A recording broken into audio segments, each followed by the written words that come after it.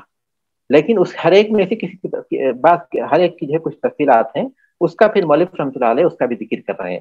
فالجہل عدم العلم، جہل کہتے ہیں کسی چیز کے عدم علم کو. عدم علم کو جہل کہتے ہیں، کسی چیز سے لا علم ہونا، کسی چیز کا علم نہ ہونا. فمتى فعل المکلف محرما جاہلا بتحریمہ، جب مکلف کوئی کام کرے اس کی حرمت کے سلسلے، کوئی حرام کام کرے اس کی حرمت کے سلسلے میں لا علمی کی وجہ سے.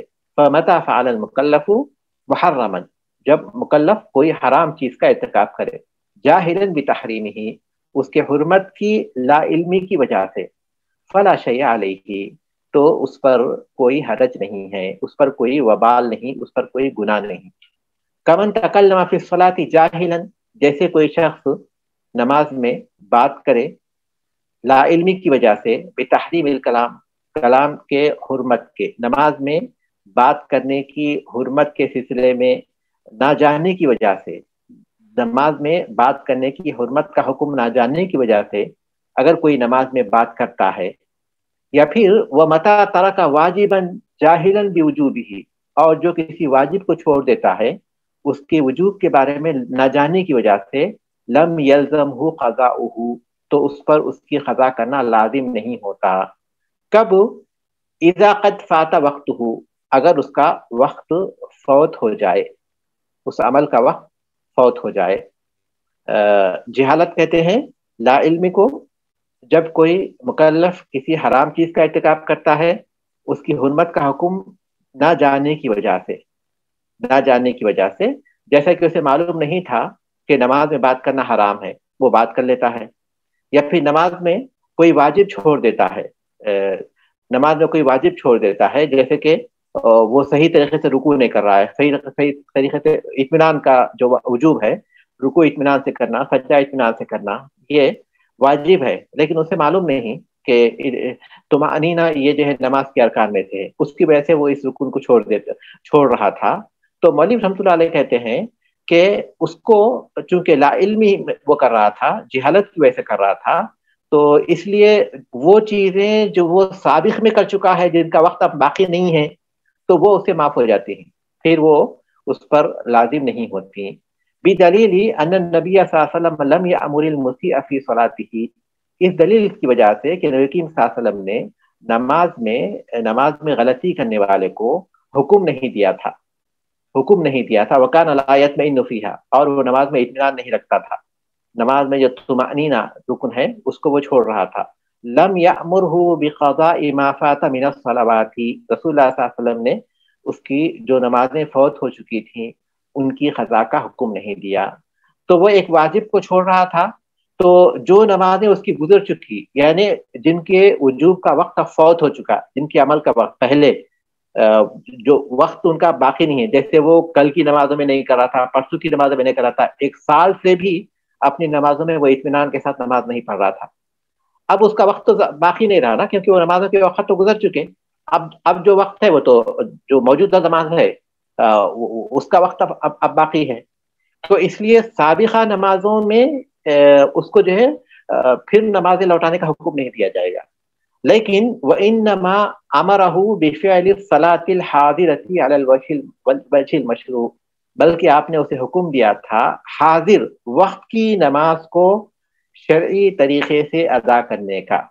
لہذا اگر کوئی کسی واجب کے بارے میں لا علمی کی وجہ سے اس کو چھوڑ دیتا ہے تو سابقہ جو اس کے اعمال ہو چکے ہیں اس واجب کو چھوڑنے کی وجہ سے اس میں کوئی حرج نہیں ہے، اور اس سے مطالبہ نہیں کیا جائے گا کہ تم نے اس واجب کو یا رکن کو یا فرض کو چھوڑ دیا تھا لہذا تم پھر سے اس عمل کو لوٹاؤ، کیونکہ ان کا وقت گزر چکا ہے۔ لیکن جس کا وقت باقی ہے اس کے بارے میں اس سے کہا جائے گا اس کو تم شرعی طور پر صحیح طریقے سے عطا کرو۔ یہاں ایک فرق جی شیخ، میں یہ پوچھا جا رہی تھی کہ کیا یہ عبادت سے یعنی ہر عبادت کے لیے مختلف نہیں ہوگا حکم؟ کیونکہ سلاد کا، لیکن اگر کسی کو روزے کا جس طرح نہیں پتا تھا اور اس کو پتا چلا کہ ہاں بلوغت کے بعد سے اس کے اوپر فرض ہیں اور 2-1 سال کے اس کے چھوٹے ہیں، تو اس کو تو کہا جائے گا نا پھر اس پہ واجب ہوگا۔ دو چیزیں ہیں، اگر اس کا وجوب اس کی جہالت کی وجہ سے تھا کہ اسے معلوم نہیں تھا کہ کون سے روزے چھٹے ہوئے ہیں، مطلب شیخ رمضان کے روزے چھٹے ہوئے کیوں؟ کہ اس کو کسی نہیں تھا، وہ ایسے ماحول میں نہیں ان کے گھر میں رکھے جاتے تھے، کسی نے نہیں کہا کہ رکھو رمضان کے روزے۔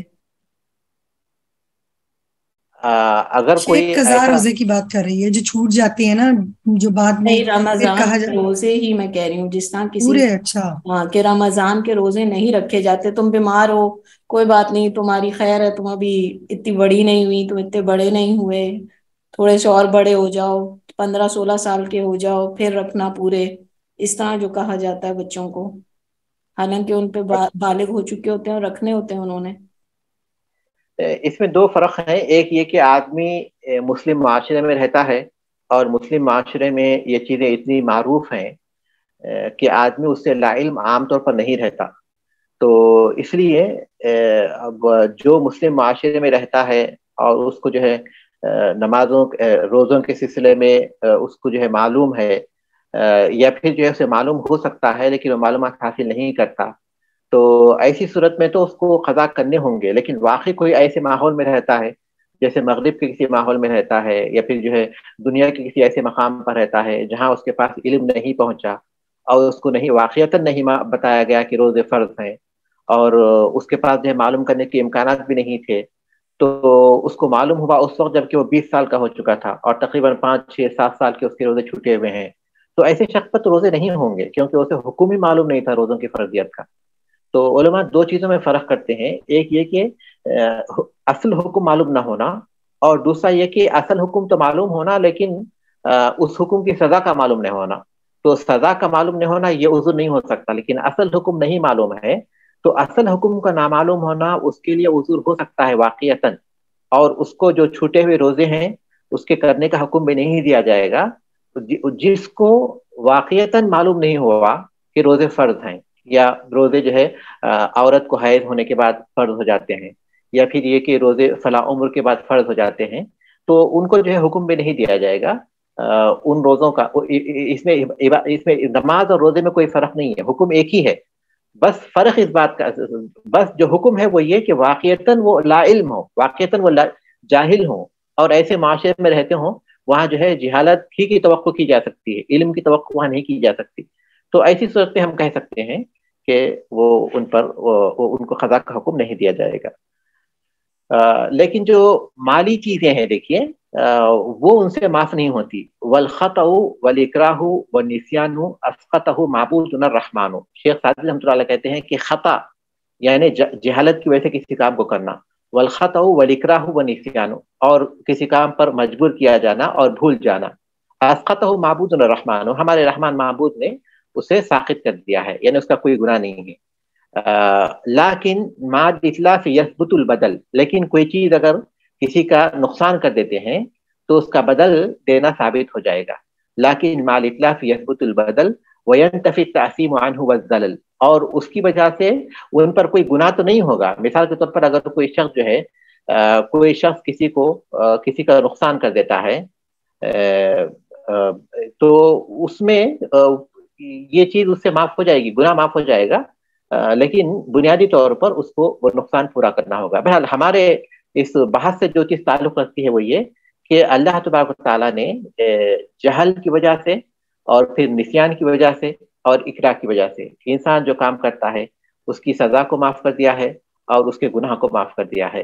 اور پھر حکم یہ ہے جہل کے سلسلے میں کہ وہ چیزیں جن سے وہ لا علم رہا ہے اور واقعی اس کی لا علمی اس ماحول کی وجہ سے ہوئی تھی جس میں وہ واقعتاً وہ لا علم تھا، تو ایسی صورت میں اسے اپنے سابقہ جو اعمال ہے اس کو قضا کا حکم بھی نہیں دیا جائے گا. لیکن جو حاضر کے ہیں اور جو مستقبل کے ہیں اس میں اسے صحیح کرنا ضروری ہوگا.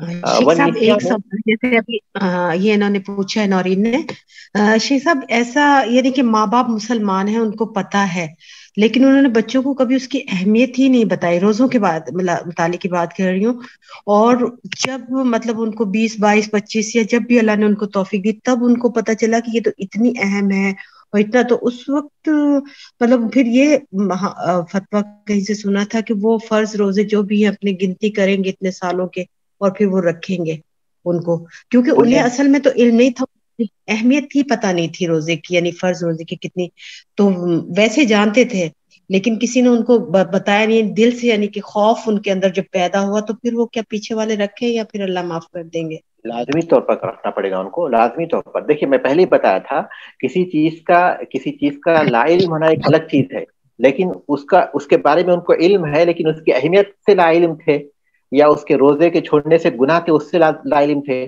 تو اس سے کوئی فرق نہیں پڑتا. بس ان کو معلوم تھا کہ روزے فرض تھے لیکن اس کی اہمیت نہیں معلوم تھی یا پھر اس کی وجہ سے نقصان نہیں معلوم تھا، تو اس سے حکم کا علم ہے لیکن اس حکم پر جو چیز مرتب ہوتی ہے اس کا علم نہیں ہے، تو اس سے کوئی فرق نہیں پڑتا. لا علمی جو عذر بنتی ہے وہ حکم کی لا علمی عذر بنتی ہے، لیکن حکم اس کی وجہ سے کیا چیز مرتب ہوتی ہے، کیا گناہ ہوتا ہے یا کیا ثواب ملتا ہے، اس سے لا علمی عذر نہیں بنتی. ان کو آپ نے جو سوال کیا ہے اس میں ان کو باقاعدہ اپنے روزوں کا اندازہ لگانا ہوگا اور ان کی قضا کرنا ہوگا، کیونکہ ان کو حکم کا علم تھا لیکن اس کی وجہ سے اس پر کیا چیز مرتب ہوتی ہے گناہ یا ثواب وہ ان کو علم نہیں تھا، تو وہ عذر نہیں بنتا، حکم کی لا علمی ہی عذر بنتی. شیخ ہم نے ایک فقہ میں قاعدہ پڑھا تھا کہ جو فرائض ہوتے ہیں ان کا علم سیکھنا بھی فرض میں آئے گا، تو شیخ یہ صحیح ہے؟